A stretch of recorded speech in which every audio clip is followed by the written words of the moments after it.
Following lesson is linked to Learning Outcome 1, Reading and Viewing.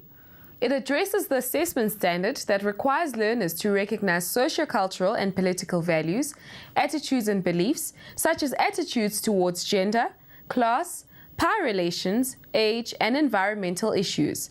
Learners should be able to recognize the nature of bias, prejudice, and discrimination in texts.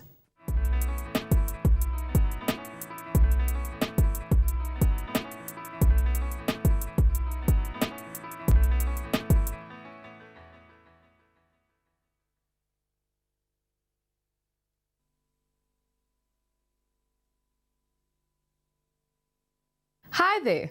Welcome to another episode in our series on values, attitudes, and beliefs. Today we're going to look at what it means to be a teenager and the values and the attitudes that you have towards the different groups or gangs in your school. But before we go any further, please make sure that you have a pen and paper ready because there are going to be some exercises. But for now, let's see what's up with Malcolm and Jade. He said to me that if I don't go along on Friday night, then I won't be able to hang out with him. But you know how strict my dad is. He won't let me go out unless he knows exactly who I'm with and exactly where I am. So what are you going to do? Well, I thought maybe I could sneak out. But if my dad finds out I'm gone, then he's going to come and find me. I don't understand.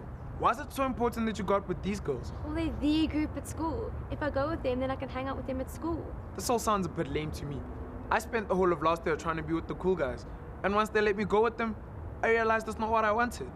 Well, you got your turn. Now it's my chance. Hi guys! How are things going? Well, Jade seems to be having a problem. She wants to hang out with a group of girls, but she knows her father won't allow her. That's a tough one. Why is this so important? Well, they're the group at school. And I can hang out with them at school and then I'll be cool. Trying to be part of the in crowd is rough, particularly when you have to do things that you wouldn't normally do. Let's get on with today's lesson, because it may just help you with your problem. Here are today's outcomes.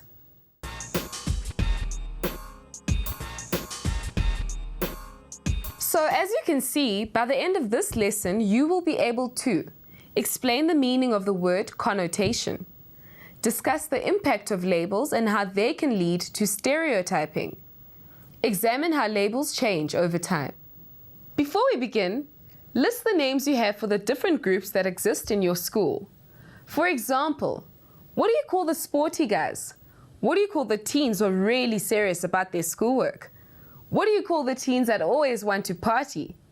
Spend a few minutes making your list and then share it with a partner to see if you've come up with different things.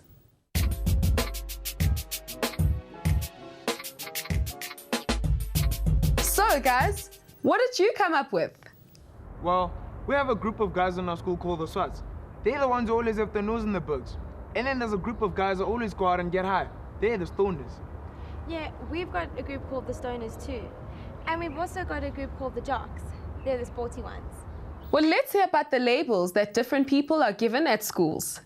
Well, our school basically consists of the dropouts that want to come back, the drug addicts that they've gotten expelled, all the fighters.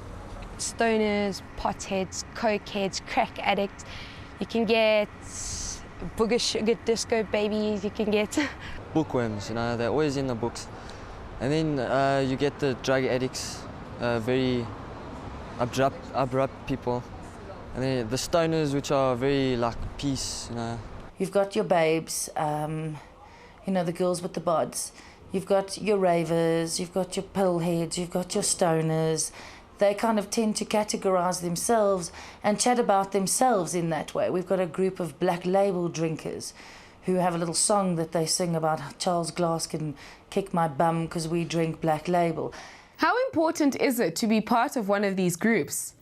Which of the groups on your list would you like to be a part of? Which are the in crowd and which are not? Look at your list and try to divide it into what is in and what is not. Do you know why a particular group is fashionable and why another isn't? Also, think about why you would like to be there or are already part of a particular group. Well, I think people always want to fit in somewhere. If you're not part of a group, people think you're stupid and they treat you otherwise. See, this is my problem. If I go out with them tonight, then I'll be able to hang out with them at school and that'll be great. But if you do, you'll be disobeying your father. Why can't they accept you for who you are? It's very much the in and out crowd situation that exists. I don't think you will ever get rid of that. It's human nature to try to classify things. We classify things in order to understand them. Unfortunately, by classifying things, we create divisions in society. The groups we create cannot all be the same, and so we find that some are popular and others are not. In-groups and out-groups. No one wants to be part of an out-group. We all feel pressure to fit in, and so when we're not accepted by the in-group, we feel as if we are cut off and all alone. We also create labels for these groups. Labels are names that capture the nature of the group, like SWATs or jocks. When we do this, we stop seeing people as individuals. Our labels become stereotypes, standardized ideas of people. This is when we begin to judge people. We accept the label and don't stop to find out the truth. We assume we know them, when in fact we don't. We judge them based on our assumptions of who they are and what they like. Have another look at your list and write down some of the assumptions you have towards the groups that you have listed. What, like jocks are stupid or SWATs are boring? Exactly. Rockers. Mostly rockers, people have great preconceptions about them. They think that they like kill for the devil, you know, heavy satanic. But I know a lot of rockers. I'm a raver myself. I know a lot of rockers, and they very down-to-earth people. It's just certain types, certain people that are just a little bit crazy in their heads that go overboard. Stereotypes. For instance, ravers. People think they are.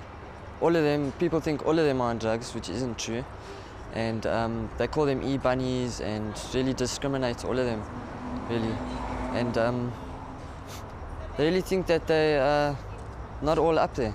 I kind of think of him as a moron, eh? I don't like ravers, eh? I have a few raver friends, but I don't associate myself with that. That music's like druggy to me. It's not good music. Jocks, my opinion is they just, I can't take them, eh? They like their tight pants, they like showing off, they like bragging about themselves, being all vain. I don't like that, hey, that's not my style, eh? They think they're big boys. Being a stoner, that can last up to 40 years, hey, you know? But it's like, I think that stoners I was a stoner, they're my buddies, I won't go against them ever. This is not only a teenage thing. As adults, there are also groups or categories that people wish to fit into. Trying to be part of a group may demand that you live in a particular area or drive a particular car. You might wish to be seen as progressive or arty. Naming people and places is our way of understanding our world. The names or labels we give to people reflect the way that we feel about them. These names and labels aren't a problem unless we use them to discriminate against people. Over time, names and labels change so that what may have been acceptable at some stage is now no longer acceptable. As a society, we are continuously trying to find new, less discriminatory ways to name or label people. This is because over time, names pick up connotations. Connotations are implied or associated meanings that are often figurative and socially accepted. This means that the meaning of a name or label can change through its use by society. Connotations can be positive or negative. For example, let's look at the word dog. The word dog is a name that we have given to a four-legged animal. When we talk about a dog, we think of a wagging tail and a wet nose. But when we use the word dog as a label, it has certain connotations, and these connotations have changed meaning over time. Many years ago, if you called someone a dog, you were saying that they weren't really nice. Today, however, the word dog has totally different connotations. Today, if you call someone a dog, it means that you think that they're an expert at what they do. It's the same thing with the word chick. At some point, as a woman, it was probably okay and cool to be called a chick. It meant that you were good looking and that guys liked you. But today, it is discriminatory to call a woman a chick.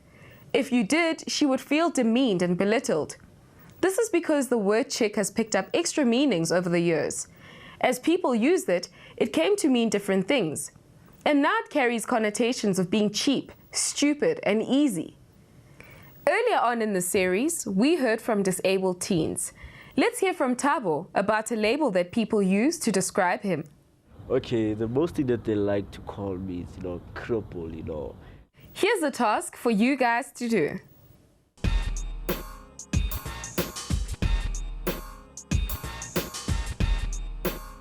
Speak to older people in your community about the names and labels that were used when they were at school. For example, what labels were given to disabled people, or SWATs, or pregnant teens? What different names did they have for women and men? What did they call homosexuals? Once you have a couple of labels on your list, think about what those labels mean today. Are they still in? If so, why? If not, why do you think not? Do any of those names have particular connotations? If so, why do you think they do? Well, sometimes I think people get all upset over nothing. I mean, there's this girl at my school. She got angry because people were calling her names. I don't think they were trying to upset her. She's oversensitive, and they got into all this trouble over nothing. I agree that sometimes we are oversensitive, and it's difficult to draw the line between what is acceptable and what is discriminatory. I suppose on one hand, we all need to relax a little and not take everything so seriously. But then on the other hand, we need to be more careful about being sensitive towards other people. Let's take, for example, the debate that raged during the Paralympics last year. In 1996, the Paralympic squad came up with a new name for themselves. They called themselves Amakroko Kroko. Apparently, they wanted to get greater support for the team, and that they felt that having a name like that, which sounded like Amaboka Boka, would help that to happen. The name Amakroka Kroka, however, comes from the word krok, meaning dilapidated or a wreck. So they were kind of making fun about their disability? Yes. They said that they were just poking fun at themselves and celebrating their disabilities rather than trying to ignore them. But many disabled and able people took offense at the name because they said that the name was disgusting and humiliating and that it was not acceptable. This label thing is so hard, because how do you know if a name's acceptable or if it isn't? Well, I don't know how you can decide this in this case. The important thing is that it is a debate and that it should be open to the public so that all people can comment and share their perceptions. What about at school? Are we gonna have debates on everybody and how they feel about labels? Well, perhaps you should. But then you can always consider how you would feel if someone labeled you in a certain way. Think twice before you label someone. Imagine what it would be like to walk in their shoes. Before we go, let's hear from Hazel, a teacher, on what she thinks is the difference between having fun, joking, and discrimination. We've got one chap here who always says, "Yeah, it's because I'm the black guy. Everybody blames it on me because I'm the black guy." So whenever we talk about blackmail, we always refer to, no, he's our blackmail, you know. We've got a nickname for him. We call him Majola. There is a fine line between actually poking fun at people in a fun way and then actually discriminating. And, you know, the poking fun as such, it's a fun thing. It's not about being nasty. We do have a lot of success with that in terms of breaking down the barriers. And as I said to you, once you humanize it, and we can laugh at ourselves, because that's what we need to do. As soon as you can laugh at yourself, then you can actually laugh at the rest of the world. And I think it's a lesson in life. You know, we all tend to take things personally, whether you be a teacher or whether you be a student. It's difficult not to take things personally. And so by creating these situations where we can actually have a lot of fun, we find that it does break down those barriers. Well, that's about all we have time for today. I hope you've enjoyed this lesson. But until next time, it's goodbye from me. Ciao, guys. Bye.